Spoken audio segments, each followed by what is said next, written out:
What's going on, everybody? Trey Coves here, back again with some more content. But first and foremost, I hope that your day is going good. Hope that the new year is starting out good for you. I hope that you're hitting the ground running, so to speak, getting things going. So best wishes and best of luck for you for this new year. For me personally, I'm still doing the same thing, content, you know what I mean? Trying to give guidance or give some understanding about certain topics that I've come across and that I feel might help someone else out. So today I'm going to be building upon the previous video I did about game development with Nakama.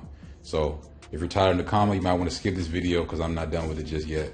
But essentially what we're going to be doing is creating a online backend instance of Nakama versus the local instance that I created in the previous video. So essentially this will enable the users to be able to play on a global scale without having to wait for my server locally, which is kind of impossible to do. So after this video, hopefully you'll have a better understanding of how you can set up your own online gaming backend and then deploy it to the web. So let's get into it.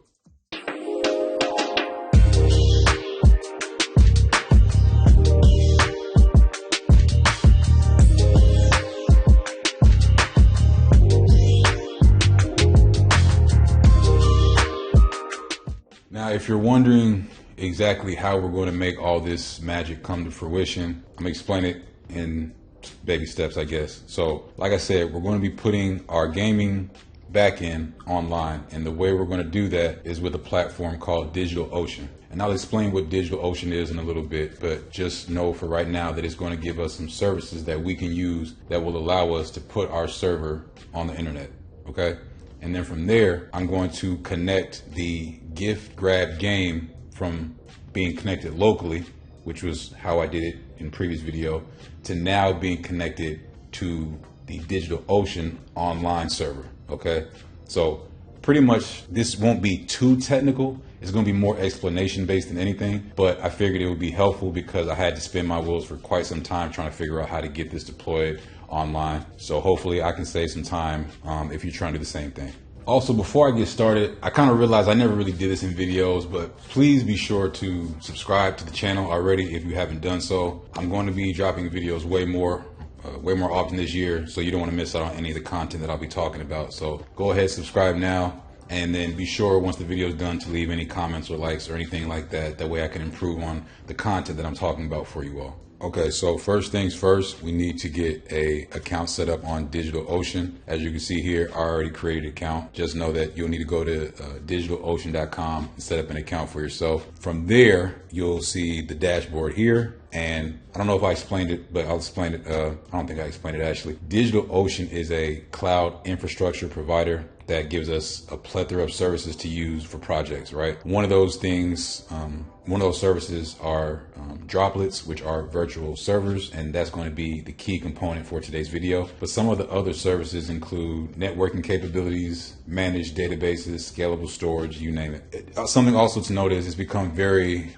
popular amongst developers for its simplicity and user-friendly features. So you're going to hear a lot of people mention it when it comes to, you know, how are they hosting their projects or what platform are they using to host a project. So with that being said, now that we have a little bit more of an understanding of what DigitalOcean is, you can see that this is the dashboard. I already have a project called Gift Grab that people are currently using for the game itself, but I'm going to create a new project, obviously, for this demo. So I'll select new project. We're going to give it a name. We'll say Nakama demo. For the description, we'll say to have fun with the game. And then for the purpose, we'll select mobile application and then hit create project. Then it's going to say, do you want to move resources into the Nakama demo? And this is essentially, you see if I type in, if I wanted to move a resource from my gift grab project over here, I could move it into this project here, but I'm just going to be creating all new resources for this project. So we're going to skip that for now. All right, just like that, we're a little bit closer to the finished product. Now we have the project created. Now we need to go ahead and create a droplet. Okay, so there's a section right here that says spin up a droplet. So I'll select this, and droplets are essentially, they're pretty much virtual machines, and they're very scalable. Okay. And droplets can be, you can create as many droplets as you want. You can kind of duplicate droplets. You can create them from ones you've already created. It's pretty convenient, but just know that they are virtual machines, and we are going to be putting our Nakama instance on this droplet. That way people can play online, okay? The first thing we need to do is choose a region. As you can see here, there's 9 regions. You can pick any region that you want. However, it's best to pick a region that is closest to you and your users. So it's probably not wise for me to pick a region like Sydney or Frankfurt, okay? So I'm gonna just keep it as San Francisco for now. And then we have the data center, and every region has a list of data centers. So if I select New York, there's a data centers for that. There's data centers for San Francisco. And a good default is already selected. So data center SF03 is ideal from what they're suggesting. You can change to whatever you want, but keep in mind, to avoid, any latency issues or things like that, it's best to go with one, like I said, that's closer to you and your users. So SF03 is probably the best one that they're suggesting for us. So we'll keep it that way. There's also this section that displays the VPC network, and the VPC is the virtual private cloud. Pretty much just like all the resources within the data center are on this VPC. And the good thing with VPC is it prevents traffic between droplets within the same data center.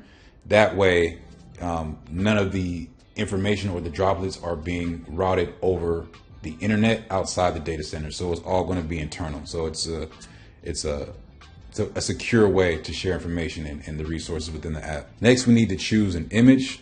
Okay, and this is going to be the image that is building our Nakama instance. Okay, so there's 3 different types. There's OS.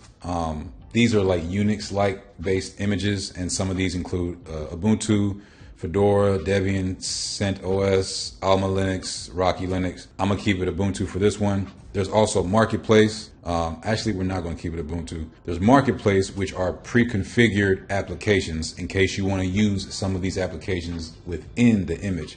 So since we're gonna be using Docker for this image, we're going to select the Docker image. And there's also custom images that if you wanted to upload your own, or if you made some in the past, you can upload them here. But I'm going to be using the Docker one for this example. That way we can use Docker to deploy our Nakama instance. Next, we need to choose the size, okay? And this is, first we're going to select the droplet type. And there's 5 different types, right? We have basic. Basic is good for like website hosting and staging environments. So it's the most simplistic plan that you can get, or most simplistic droplet type that you can select, and it's going to be perfect for what we're trying to demonstrate today. So we're going to keep it on basic. There's also general purpose. These are good for like mainstream production type applications, like a step above basic. There's CPU optimized.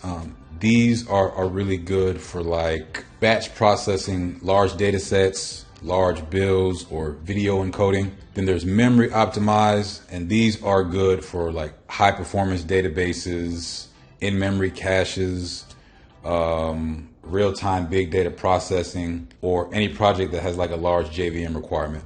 And then finally, there's storage optimized, and this is good for like large NoSQL databases, time-sensitive databases, or even data warehouses. So just be sure to pick the droplet that best suits your application. And like I said, basic will be perfect for what we're trying to do today. So we'll select basic, and then there's CPU options for whatever CPU you want to use. I'm gonna keep it real simple and go to regular. I'm not paying $24 a month, so we're gonna keep it at $6 a month just for this demonstration. Okay, there's also, let's see, so we got that selected. Now there's also the option for adding additional storage, and you can do that by adding a volume. A volume is essentially it's a resource that kind of gives you some extra space for whatever you're doing, and it's interchangeable with different droplets. So if I had a volume for this droplet, I can remove it and put it into another droplet. Okay, it pretty much just adds some extra disk space, but we don't need that for what we're trying to do today. Then we need to choose the authentication method. This is how we're going to authenticate into our droplet, and there's 2 methods for doing that. One, you can do the SSH key. Now this is the more secure option of the 2. However, it will require more work because we do have to get an SSH key, as you can imagine. Now the password option, not as secure, but more simplistic. So I'm just going to go with password for now, but just keep in mind, if you have an application that needs some security and you have a real application, you're probably going to want to go with the SSH key option. With password, we're going to connect as root, via the password to our droplet. So we're good there. So I'm gonna create a password. I can show y'all, it don't matter, Let me see. All right, we'll just call this GIF 2024 grab. All right. And then there's some other options for the droplet that they recommend. There's metrics if you want to get like, more system level metrics or track performance or things like that. If you want to enable backups, this will automatically enable backups for you. Enable IPv6, which will enable IPv6 for your droplet, and add initialization scripts. This is good if you have some type of pre-configuration that you need to run at first boot of your droplet. Okay, let me go up here just to make sure I have everything filled out because I don't want to miss anything. Now we come down to finalize details, and this is where we need to select how many droplets we're creating. We're only going to do one droplet this time. Then we have the host name. This is going to be obviously the name of our, well, it'll be the host name, but it's also going to be the name that we see in the console, and it's how we're going to identify this droplet. So we'll just keep it as what it is. There's also this tags option. This is good if you need to relate different droplets together. So for example, if you have 3 different droplets that you want to, group into a family, so to speak, you can give each of those their own specific tag. Not each of their own. You would give each the same tag. That way you can relate the 3 together. But since it's just one droplet, we're not going to do that. And then finally, the project that you want this droplet to be a part of. By default, it's the Nakama demo that we specified. However, if last minute I wanted to switch it to gift grab, I could do just that. So I'll just keep it as that, and we're all set here. So now we just need to select create droplet. Now, as you can see, there's a progress bar being displayed. This is showing us how long it takes for our droplet to actually spin up. So it'll take maybe 10 more seconds, and then we're good to go. Now our droplet is complete. You can see it here. So we can go ahead and click into it, and now we can see the dashboard for this droplet. Okay, so step 1 is now complete. The next step that we need to do is we need to actually add our API files into our droplet. So those API files are essentially in the gift grab project. There was the API directory, and it had the Docker compose, the Docker file, some Go files, main.go. These were the files necessary in order for us to build the Docker container. Okay, so we're going to be using these exact same files and just putting them within our virtual machine or our droplet. And we can do that real simple. So we'll select console, let it log in. All right, we're now connected. And as you can see, this is just a terminal pretty much. If I hit LS, you can see there's no directories here, just snap. Has pretty much the same functions as a normal terminal. So we can just one by one add those files into the droplet. So I'm just going to copy and paste. I'm going to go ahead and open all these up, at least the files that we need. We don't need the Go sum. We do need local.yaml and main.go. Okay, so we have these five files up. So let's start with main.go. So I'm just going to copy this, and we're going to create a new file. Well, yeah, a new file, but we're going to create a main.go file in here, and we'll do that by saying nano main.go, paste, save that. All right, now if we hit ls, you can see we have that main.go file. And I'm just going to do these for all 5 files. So next we have the docker compose.yaml, nano docker compose.yaml, paste that in there, save that. The docker file, nano docker file, paste that in there, save that. The go mod file, nano go.mod. And finally, the local.yaml file. And that's really only needed because within our Docker file, we are calling that to get the debugging level that's specified here. Okay, you really don't need it, but just for convenience, I got it in here. So nano, what's it called again? Local.yaml. Local.yaml. Paste that in there. Save that bad boy. All right, so we should have our Docker file, docker compose.yaml, go.mod, local.yaml, and main.go. Cool. So we have all our files in here. Now we need to run a few commands before we actually go to build this container. All right. So first thing we need to do is we need to give access to this droplet. So we need to allow a certain port that we're using to be accessible in this droplet. And we do that through UFW. UFW stands for uncomplicated firewall. So just keep that in mind. It's a pretty unique name when you think about it. It's not complicated at all. And the port that we're using, if we go to the Nakama service that I created, right now you can see the host is local, 127.0.0.1, and then the HTTP port is 7351. So that's the port that we need to expose on this droplet. So we can do that by saying sudo UFW allow that port. Okay, that rule has now been added. Next, we need to fetch our Go module because, as you can see, there's a vendor directory here within the local directory, but that vendor file, that vendor directory is not in here currently. Okay, and we get that by a command that I'll show you in a second. But we first have to fetch this module, the module that's in our go.mod. This is essentially saying that we need everything in here. So I'm going to copy that, and then I will call go get heroiclabs.com/giftgrab. Okay. Oops, I forgot. I got to install Go, and you can do that with snap install go -- classic. Let that download. I think there might be a Go image that you could use. I'm not sure.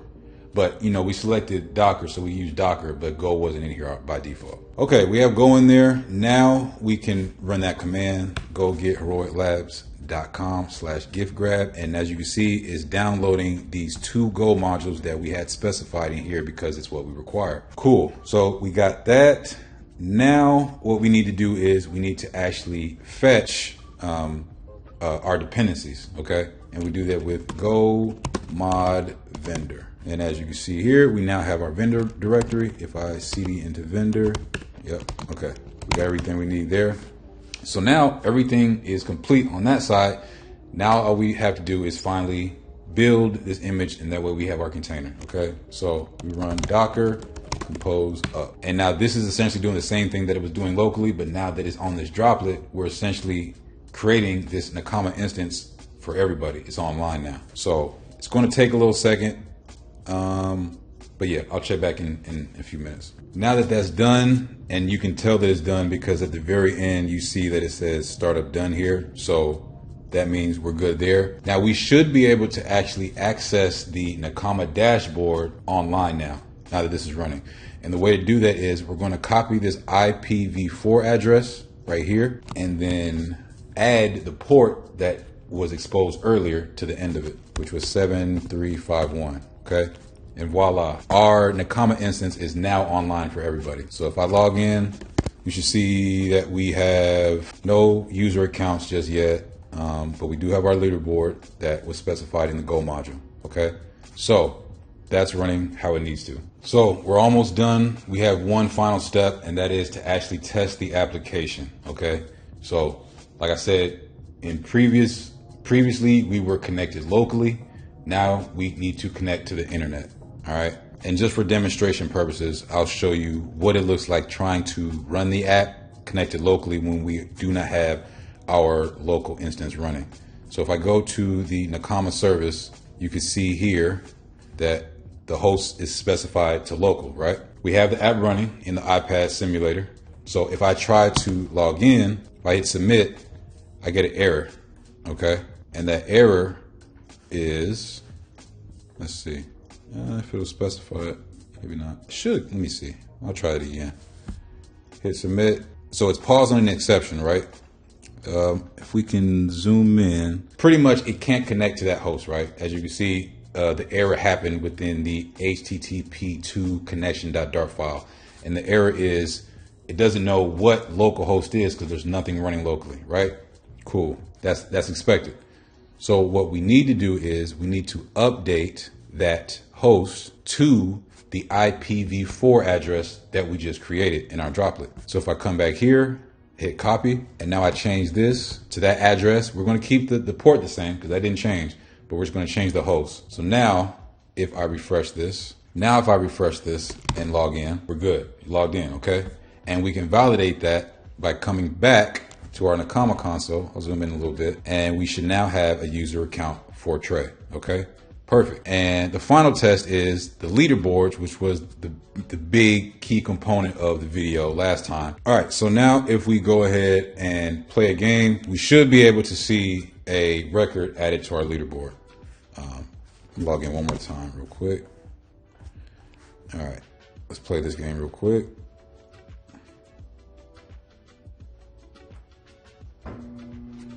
All right, so with that being said, I got a score of 19. The game is over, right? Go back to the main menu. You should see our leaderboard is now in here. Trey with a score of 19.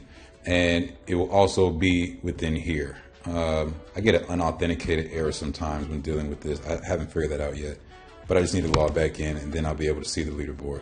Okay, so there it is. Trey top dog, 19. No one else is really competing with me just yet, but just know that the game is now online. So if there were 20 people that wanted to play this game and leave their scores, they can now finally do so.